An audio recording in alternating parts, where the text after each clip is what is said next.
रात के अंधेरे में पसरे सन्नाटे के बीच राहुल के मन में सवालों का शोर मचा हुआ था। उसे समझ नहीं आ रहा था कि आखिर क्यों मैडम माया इतना बड़ा जोखिम उठाकर राहुल को सरहद के उस पार भेजने के लिए उत्सुक थी।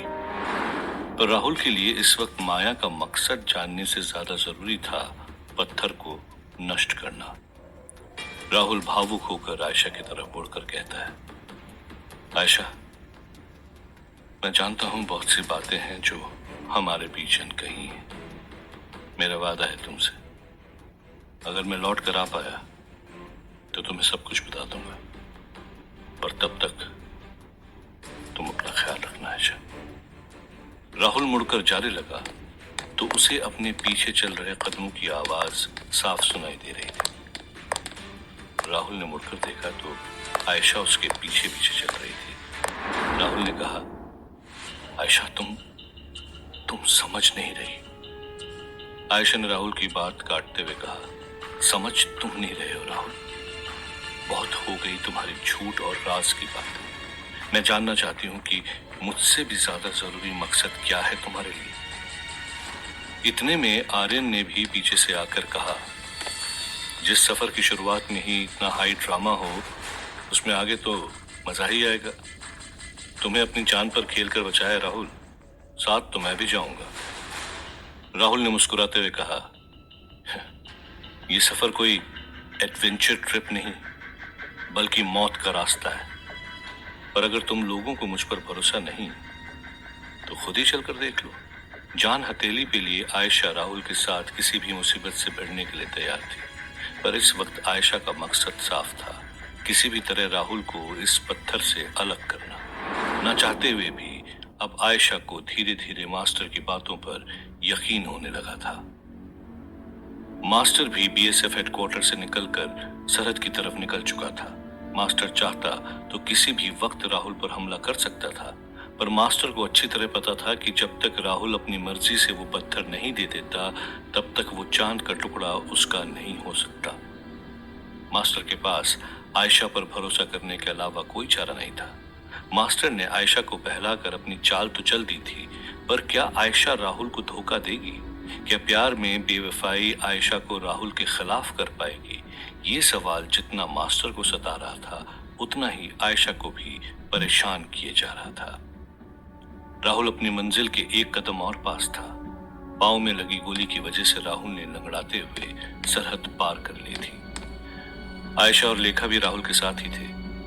राहुल चंद्रवंशी योद्धाओं के साथ जैसे ही आगे बढ़ने लगा तो आयशा ने उसे रोकते हुए कहा, राहुल, एक मिनट, आर्यन तो अभी तक आया नहीं। राहुल ने पलट कर देखा, आर्यन माया के पास खड़ा था। माया ने अपनी गाड़ी से एक बक्सा निकालकर आर्यन को दिया और वो बक्सा लिए आर्यन दौड़ता हुआ सरहद पार आ गया था। राहुल ने आर्यन से पूछा, इस बक्से में क्या है आर्यन? आर्यन ने कहा, माया का पार्सल है। माया को देखते ही राहुल समझ गया था कि वो टेढ़ी औरत है, पर अब इस बक्से को देखकर राहुल के मन में जिज्ञासा और बढ़ गई थी। वो जानना चाहता था कि आखिर इस बक्से में है क्या। क्या इस बक्से को सरहद के पार पहुंचाने के लिए ही माया ने उसकी मदद की थी? पैर में लगी गोली की वजह से राहुल ठीक से चल नहीं पा रहा था। राहुल को लड़खड़ाता हुआ देख लेखा ने उसे सहारा दिया। ये देखकर आयशा को मन ही मन जलन हो रही थी। सरिता ने राहुल की हालत देखकर कहा, इस हालत में राहुल ज्यादा दूर तक नहीं जा पाएगा, हमें कोई जगह ढूंढनी होगी रात गुजारने के लिए। आर्यन ने फौरन कहा, मैं एक जगह जानता हूँ। सरहद के कुछ ही दूरी पर एक गांव है जो भारत पाकिस्तान युद्ध में बर्बाद हो गया था। हम आज की रात वहां गुजार सकते हैं। राहुल ने आर्यन से पूछा, उस गांव का नाम क्या है? आर्यन ने कहा, मोहट्टा। मोहट्टा गांव सदियों पहले वहां के राजा द्वारा बनाए गए हवेली के लिए मशहूर था, पर बंटवारे के बाद पाकिस्तान के हिस्से में आते ही उस हवेली को लूट लिया गया और उसके बाद वो गांव ज्यादातर आतंकवादियों द्वारा इस्तेमाल किया जाता था। पर इस वक्त गांव के साथ साथ वो हवेली भी वीरान थी। रात गुजारने के लिए हवेली से अच्छी कोई जगह नहीं थी, इसलिए राहुल के साथ साथ बाकी लोग भी उस हवेली में चले गए। पर वो सभी इस बात से अनजान थे कि उन्हें हवेली में जाते हुए कोई देख रहा था। 9 साल का लड़का झाड़ियों में छुपकर राहुल और उसके साथ बाकी लोगों को हवेली में जाते हुए देखता है। वो दौड़ लगाता है जंगल में। कूदते फांदते वो एक ऐसे इलाके पहुंचता है जहां टेंट लगाए कई मर्द मौजूद थे और उन सब के पास रखे थे AK-47 बंदूक और ग्रेनेड। लड़का हाँफता हुआ उन लोगों के बीच खड़े होकर कहता है, वो मोहट्टा हवेली में कुछ आदमी और औरत गए हैं। ये सुनकर वहां मौजूद 10 आतंकवादी सावधान हो जाते हैं और तभी उनका लीडर बंदूक उठाते हुए कहता है, चलो देखे तो हमारे इलाके में किसने आने की जुर्रत की है। राहुल दर्द से तड़पते हुए हवेली में मौजूद एक टूटे से पलंग पर लेट जाता है। लेखा से राहुल का दर्द सहा नहीं जाता।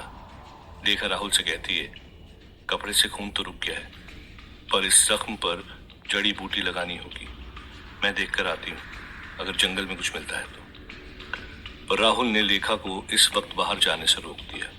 आर्यन ने भी राहुल का साथ देते हुए कहा, ये इलाका सही नहीं है। सुना है ये गांव पहले आतंकवादी इस्तेमाल करते थे। हम सुबह होते ही यहाँ से निकल जाएंगे। मैं खुद राहुल के लिए दवाइयाँ ढूंढ कर लाऊंगा। जब आर्यन और लेखा बात कर रहे थे तो आयशा की नजर सिर्फ उस पत्थर पर थी जो राहुल ने ताबीज की तरह अपने गले में लटकाया हुआ था। आयशा से अब ये खेल और नहीं खेला जा रहा था। वो सहन नहीं कर पा रही थी जब लेखा राहुल के जख्म को छूती थी, जब लेखा सबके सामने राहुल के लिए इतना परेशान होती थी। लेखा वो सब कुछ कर रही थी जो राहुल की पत्नी का फर्ज था, जो हक सिर्फ और सिर्फ आयशा का था। आयशा के सब्र का बांध टूट रहा था। वो बिना कुछ कहे गुस्से में हवेली की पहली मंजिल पर चली गई। राहुल समझ गया था कि आयशा नाराज है। उसे जब भी गुस्सा आता है तो वो अकेले कहीं भी चली जाती है। दर्द होते हुए भी राहुल उठकर आयशा से बात करने के लिए पहली मंजिल पर जाने लगा। तभी सरिता ने राहुल को रोककर पूछा, राहुल, तुमने बताया नहीं कि ये लड़की कौन है जो तुम्हें बचाने के लिए सरहद तक आ गई। राहुल बताना चाहता था कि आयशा उसके लिए सब कुछ है, उसका प्यार है, उसकी हिम्मत है और उसकी ताकत है। अगर चंद्रवंशी ना होते तो शायद अब तक राहुल और आयशा की शादी हो चुकी होती। शायद इस वक्त वो आयशा की बाहों में सो रहा होता। राहुल भी अंदर ही अंदर घुट रहा था। आखिर उसने प्यार को छोड़कर जिम्मेदारी निभाने का फैसला जो किया था। राहुल ने सरिता से कहा, वो मेरी बहुत अच्छी दोस्त है जो अपने दोस्त का साथ कभी नहीं छोड़ेगी। मेरी वजह से वो इस परेशानी में फंसी है। मुझे उससे बात करनी होगी। राहुल आयशा से मिलने पहले माले पर चला गया, पर लेखा समझ गई थी कि राहुल और आयशा के बीच कोई गहरा रिश्ता है और इसका सच जानने के लिए लेखा आर्यन के पास आई। लेखा ने आर्यन से पूछा, लगता है आप राहुल के काफी घनिष्ठ मित्र हैं। आखिर उसे बचाने के लिए आपने इतना बड़ा जोखिम जो उठाया। आर्यन ने हंसते हुए कहा, नहीं, मैं राहुल का दोस्त नहीं, बल्कि मैं तो कुछ दिन पहले ही राहुल से मिला हूं। मैं सिर्फ आयशा को जानता हूं और आयशा राहुल की। आर्यन आयशा और राहुल के रिश्ते के बारे में लेखा को बताने ही वाला था कि वो रुक गया। आर्यन ने बात पलटते हुए कहा, वो दोनों अच्छे दोस्त हैं, पर अब तक लेखा को शक हो चुका था। शक तो राहुल को भी था कि आयशा यहाँ उसकी मदद करने नहीं बल्कि उसे लेखा से अलग करने आई थी। राहुल ने तय कर लिया था कि आज वो आयशा से बात करके उसको समझाएगा और इसीलिए राहुल पहली मंजिल में आयशा को ढूंढ रहा था। हवेली की छत पर खड़ी आयशा चुपचाप काले आसमान में टिमटिमाते हुए तारों को देखी जा रही थी। उसे छत पर राहुल के आने का अंदाजा हो गया था। आयशा ने बिना राहुल की तरफ देखे कहा, याद है जब भी आसमान से तारा टूटता था तो तुम मेरी आंखें बंद कर मुझे विश मांगने के लिए कहते थे और मैं हमेशा आंख बंद कर तुम्हें मांगा करती थी राहुल, सिर्फ तुम्हें। और तुमने मेरे साथ क्या किया? धोखा। इतना प्यार करने के बाद भी तुमने उस गांव वाली लड़की से शादी कर ली। तुम जानते थे ना राहुल कि मैं तुमसे कितना प्यार करती थी, फिर भी तुमने मेरे साथ ऐसा क्यों किया? आयशा के चीखने चिल्लाने के बाद भी पीछे से राहुल की कोई आवाज नहीं आ रही थी। आयशा ने जैसे ही गुस्से में पलटकर राहुल की तरफ देखा तो वो चौंक गई, क्योंकि उस छत पर उस वक्त राहुल नहीं बल्कि एक बड़ा सा आदमी मैले से कपड़ों में हाथ में बंदूक लिए उसकी तरफ बढ़ रहा था। छत पर रस्सी डालकर कुछ और आतंकवादी ऊपर आ गए थे। उस आतंकवादी ने आयशा की तरफ हंसते हुए कहा, बहुत प्यार है ना तुझे अपने यार से, चल मुझे भी थोड़ा प्यार करके दिखा हबीबी। लेखा आर्यन से राहुल और आयशा के रिश्ते का सच जानना चाहती थी। लेखा ने आर्यन को घूरते हुए कहा, देखो मुझे साफ साफ बताओ, क्या है आयशा और राहुल के बीच में रिश्ता? आर्यन ने हंसते हुए कहा, सच जानना है तुम्हें तो ठीक है, मैं सब कुछ बता दूंगा, पर वो क्या है ना, हर चीज की एक कीमत होती है। मुझे मेरी कीमत दे दो और सच जान लो।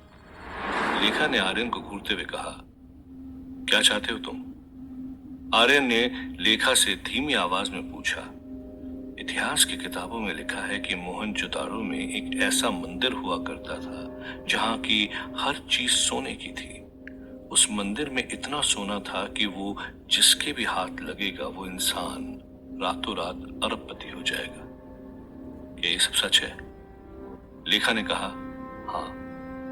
आर्यन खुशी से झूम उठा, पर लेखा ने आर्यन से कहा, हम वहीं जा रहे हैं, तुम्हें जितना सोना चाहिए ले सकते हो, बस मुझे इतना बता दो कि राहुल और आयशा के बीच रिश्ता क्या है। आर्यन लेखा को सब सच बताने ही वाला था कि तभी छत से आयशा के चीखने की आवाज आई। ये आवाज सुनकर पहले माले में आयशा को ढूंढ रहा राहुल भी चौंक गया था। लेखा ने खिड़की से झांक कर देखा तो 5-6 लोग हाथों में बंदूक लिए हवेली की तरफ बढ़ रहे थे। लेखा ने पहले माले पर खड़े राहुल की तरफ चिल्लाते हुए कहा, राहुल बाहर देखो, कुछ लोग हैं। राहुल पहले माले की खिड़की से झांकते ही समझ गया था कि ये लोग आतंकवादी हैं, पर राहुल के लिए इस वक्त आयशा को बचाना सबसे जरूरी था। पर पैर में लगी चोट की वजह से राहुल में अब वो फुर्ती नहीं थी। इससे पहले राहुल छत पर पहुंच पाता, आतंकवादियों का सरदार आयशा को लिए खुद ही नीचे आ जाता है। सरदार राहुल और बाकी लोगों को हवेली के हॉल में लाइन से खड़े रहने को कहता है। राहुल चिल्लाते हुए कहता है, तुम्हें जो चाहिए ले लो, बस आयशा को छोड़ दो। सरदार हंसते हुए कहता है,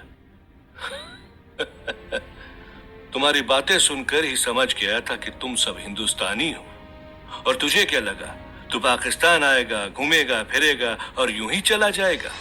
मैं जानता हूं तुम सब हिंदुस्तानी जासूस हो, और आज यहीं पर तुम्हारी लाशें बिछेंगी। तभी सरदार के कानों में दूसरे आतंकवादी ने कुछ कहा। सरदार हैरान था। उसने आगे आकर वहां खड़े लोगों की गिनती की। सरदार के सामने 4 लोग खड़े थे और आयशा उनके कब्जे में थी। गिनती करने के बाद सरदार हैरान था।